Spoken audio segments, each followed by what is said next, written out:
بسم اللہ الرحمن الرحیم۔ السلام علیکم دوستو۔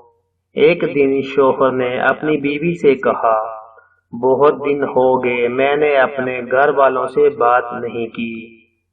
میں نے کل انہیں دعوت پر بلایا ہے، کل اچھا سا کھانا بنانا جب وہ آئیں۔ بیوی منہ بناتے ہوئے اچھا جب آئیں گے دیکھ لوں گی۔ اگلے دن جب شوہر آفس سے گھر آیا تو اس نے پوچھا، وہ لوگ آنے ہی والے ہوں گے، تم نے کھانے میں کیا کیا بنایا ہے؟ بیوی نے کہا، میں نے کچھ نہیں بنایا، وہ لوگ کون سا غیر ہیں، رات کا بچا ہوا کھانا ہی کھا لیں گے۔ شوہر کی آنکھوں میں آنسو آ گئے اور وہ باہر نکل گیا۔ اس کی بیوی کی نظر میں اس کے گھر والوں کی یہ عزت ہے۔